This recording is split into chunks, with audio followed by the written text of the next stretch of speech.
ईसा इब्ने मरियम कहता है, सूरा असफ को उठाकर देखें, सूरा सफ के आयत नंबर 6 में ईसा इब्ने मरियम कहता है मेरे बाद रसूल आएंगे। और उसके अलावा कहा कि मेरे बाद, यानी कहा कि साथ की अशरात आएंगी मेरे बाद आएंगी। कौन कह रहा है? ईसा इब्ने मरियम। सूरा ज़ुखरुफ में है, क्या है? ईसा कह रहा है, ईसा इब्ने मरियम ने। ईसा कौन सा ईसा? कहा कि इब्ने मरियम की मसल ईसा। इब्ने मरियम को सलफ कर दिया गया, नजर सलफ, बल्कि मसल कर दिया गया बाद वाले के लिए, इसलिए इब्ने मरियम की मसल ईसा जो है वो क्या कह रहा है? वो क्या कह रहा है? वो कह रहा है किसका इंतजार कर रहे हो? असाद की इशरात का इंतजार कर रहे हो? वो सब की सब आ चुकी, मैंने खोल के रख दी। जिसमें तुम इख्तलाफ में पड़े तो मैंने सब कुछ खोल के रख दिया। मेरे बाद क्या आएगा? मेरे बाद सिवाय असाद के कुछ नहीं रह गया। तो क्या ये एक शख्सियत हो सकती है? मिस्टर गांधी, ये नजर नहीं आया आपको? चलो अब तो इल्म दे दिया गया ना। चलो पहले तो ये है ना, यही कहा जाए कअन्नहुम ला यालमून, यानी कि ये अल किताब के दावेदार इस तरह किताबुल्लाह को इन्होंने पीछे फेंके खुद अपने आप को जाहिर कर रहे हैं, अपना आप जो है उसका ज़हूर कर रहे हैं, जैसे कि इनको इल्म दिया ही नहीं जा रहा। और चलो पहले तो ये है ना कि दूसरे ईसा वाली आयत बयान करने का वक्त ही नहीं आया था, तो बंदे के पास उज़र है, बहाना है। अल्लाह तूने आयत बयान नहीं की थी, हमें पता ही नहीं था दूसरे ईसा के बारे में, आयत बयान नहीं थी। लेकिन आज जब आयत के ना सिर्फ बयान होने का वक्त आ गया, आयत को बयान कर दिया गया, ईसा आ गया, इल्म दिए जा रहे हैं, इसके बावजूद बिलू में घुसे हुए हैं। इससे बड़ा कोई जुर्म हो सकता है? इनसे बड़े कोई मुजरम और हो सकते हैं?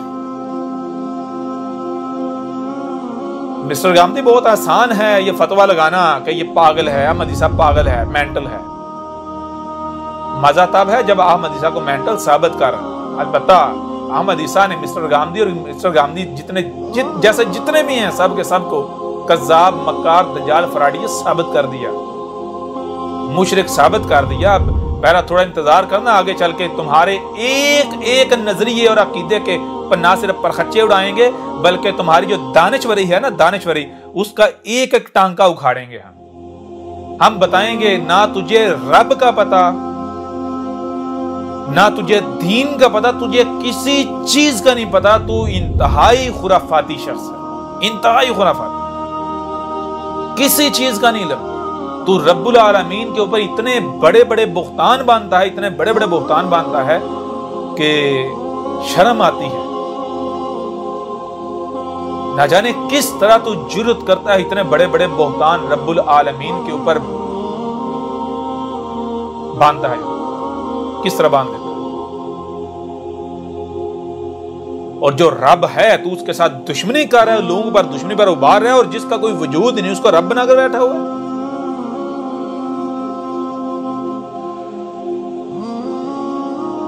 मिसाल के तौर पर मिस्टर गांधी साहब से एक सवाल किया जाता है जी अल्लाह के बारे में, तो मिस्टर गांधी साहब आगे से कहते हैं जी देखें जी, इंसान जो है कायनात यानी कि कायनात तो इसकी अकल में आ नहीं सकी, तो इस कायनात का बनाने वाला कैसे इसकी अकल में आ सकता है? इसलिए अल्लाह के बारे में सोचना फजूल है, उसके पीछे पड़ना फजूल है। हाँ, अल्लाह क्या है, कैसा है, जब हम आखिरत होगी ना, जब अल्लाह के सामने खड़े होंगे तो उस वक्त अल्लाह से पूछ लेंगे, या उस वक्त खुद देख लेंगे।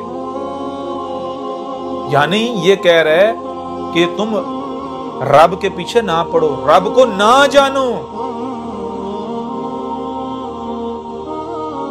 तो मिस्टर गांधी साहब से पहला सवाल ये पैदा होता है कि वो जनाब आखिरत में जब जाएंगे, अल्लाह से आमना सामना होगा, तो फिर अल्लाह से पूछ लेंगे वो क्या है, कैसा है। पहले उसका वजूद तो साबित कर दो, पहले वजूद, उसका कोई वजूद ही नहीं है। बाद में अगर कोई जो नजरिया खुराफात दिमाग में गड़ी हुई है अल्लाह के नाम पर, अगर बाद में कोई सामने आई ना, तो क्या करोगे? क्या करोगे? किससे पूछोगे? उससे वो जब सामने जाएंगे, आखिरत होगी, तब उससे पूछ लेंगे वो क्या है, कैसा है। वो तो तब नौबत आती है जब ये साबित हो कि ऐसा कोई अल्लाह है, जब उसका कोई वजूद ही साबित नहीं हो रहा, जब उसका कोई वजूद है ही नहीं, तो ये कहना बाद में हम उससे आखिरत में जाके पूछ लेंगे। तो गधे के बच्चे क्यों लोगों को ट्रक की बत्ती के पीछे लगा रहे हैं? कहते हैं जी अहमद ईसा बड़ा बदतमीज है। अहमद ईसा तुम्हें 2011 से दावत दे रहा है, तुम्हारे ऊपर हक खोल कर वाजे कर रहा है। 2018 तक अपना चेहरा तो दूर की बात है, अपना नाम तक नहीं सामने लाया, और इस तरह दावत दी, इस तरह बात की कि जैसे वालिदैन अपने बच्चों को समझाते हैं। इससे बढ़कर प्यार से बात की नहीं जा सकती, तरीके से की नहीं जा सकती। इसके बावजूद जिनके कानों पर जून नहीं रेंगी तो क्या इनके लाड देखे जाएंगे? इनकी अहमियत क्या है, इनकी हैसियत क्या है, इनकी औकात क्या है? अगर तुम्हारे साथ अब ये रवैया अपनाया जा रहा है तो जान लो, गौर करो इसकी वजह क्या है। जबान से मामला हाथों की तरफ जा रहा है। जब इब्तिदा होती है प्यार से समझाया जाता है, 1 बार 2 बार 3 बार। जब बार बार प्यार से कोई नहीं समझता तो एक हद होती है। हाथों को चलाने से पहले फिर थोड़ा गुस्से से, जज्बात से समझाया जाता है ताकि अभी भी वक्त है, बाज आ जाओ, समझ जाओ। थोड़ा गुस्से का इजहार किया जाता है। अगर फिर भी किसी को समझ नहीं आता तो फिर डंडा उठा लिया जाता है। तो ये डंडा उठाने से, हाथ को हरकत में लाने से पहले का वक्त है। हाँ, अगर जिन्हें इस रवैये से तकलीफ होती है तो परेशान, आगे देख लो कि आगे होता क्या है, सारी समझ आ जाएगी, हर चीज समझ आ रही है। बहरहाल ये चीज है कि इस आयत में आपके ऊपर ये राज बिल्कुल खोलकर वाजे कर दिए गए। पहली बात, रब की तरफ से जो है रसूल के आने का वादा किया था। ये जो दरवाजा बंद करके बैठे हुए हैं, इनकी खत्म नबूवत भी इस आयत से भी इनका जो है बेड़ा गर्क हो जाता है। इनकी खत्म नबूवत का नामी भूत जो है वो चाक हो जाता है, पाश पाश हो जाता है। क्यों? यहाँ कहा जाए वलम्मा जाअहुम रसूलुन,